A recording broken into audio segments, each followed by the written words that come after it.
What's going on, guys? Today I got a new review for you. Sorry it took so long. There's nothing coming out. There's Hollywood's just hoarding all the movies and being like, we're just gonna keep them here. Not gonna let you have it.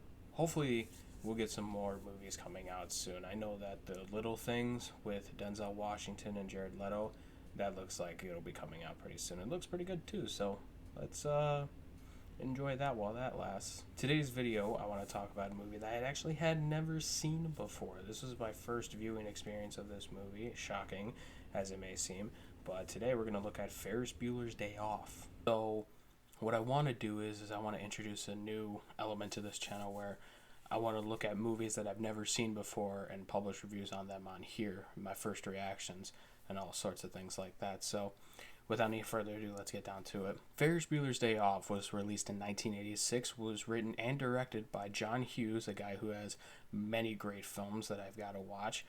And it stars Matthew Broderick as Ferris Bueller. And this is about a kid who fakes being sick on a day of school and decides to take his best friend and his girlfriend out for a day around Chicago just doing stuff. It's interesting. Hollywood made a really good formula during the 80s. They have a bunch of teen comedies, and it really shows that you could have done a lot and found success with pretty much anything. One of my favorites being Fast Times at Ridgemont High, not just for the soundtrack, obviously, but there's a great story here. And Ferris Bueller has a great story, too. What I really like about this movie is that it's very simple. A lot of great movies just have simple premises. I mean, Star Wars, there's a good guy, there's a bad guy. There's an evil thing that you have to blow up because the bad guy has it, and you have to save a princess. Sounds like a Mario game, obviously. It's very simple. You know, it's only until the sequels come around and the prequels when it gets all jumbled up and it, makes kind of a mess out of it. But really, at the heart of a lot of good movies are just the simplicity of them. Ferris Bueller is an endearing character that anybody can relate to and everybody wanted to be in the 80s.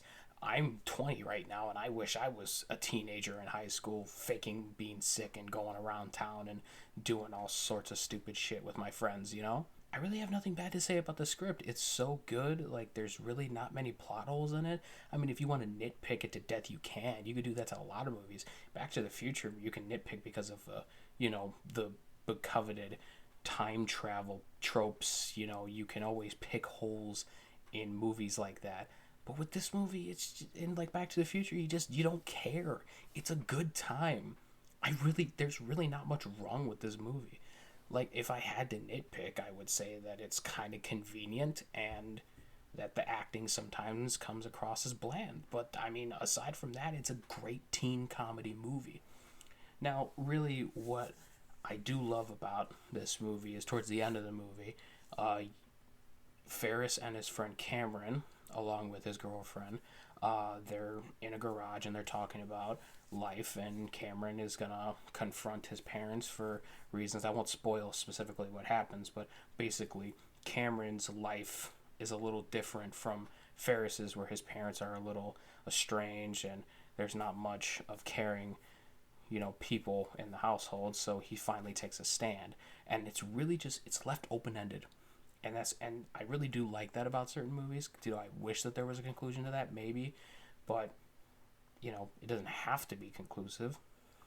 And now really another thing with this movie and its script is the comedy's just on point. I love to laugh. Everybody does, right? Like, when you watch a comedy, your intention is to laugh. The worst thing a comedy could be is boring. I didn't find Ferris Bueller boring that much. Like, there's some beats that could be sped up a little bit, but I mean, overall, movie's solid. The comedy hits. It's really good. I love this movie. If you look at the technical aspects of the movie, it's also really solid. The music is really good.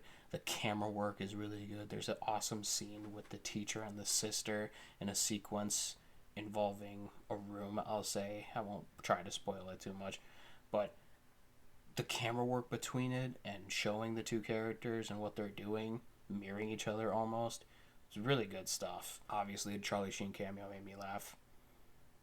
Drugs,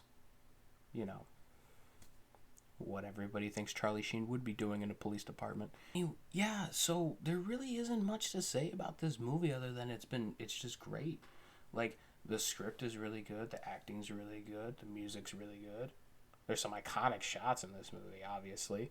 I didn't recognize that some of the best shots and some of the great callbacks that I've seen in other movies come from this movie.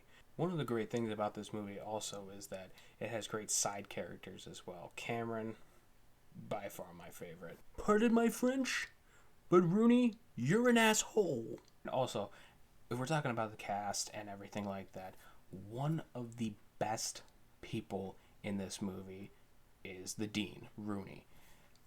Man, is this guy just hilarious. Everything he does is just top notch. It's really good stuff. Honestly, guys, there really isn't much more I could say about this movie.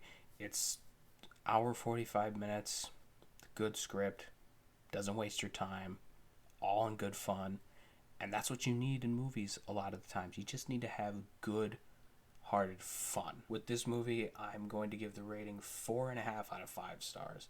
I think this is one of the best 80 movies that was made. There's obviously movies like Empire Strikes Back, Back to the Future, stuff like that, you know. But really, this is just easy. It's fun.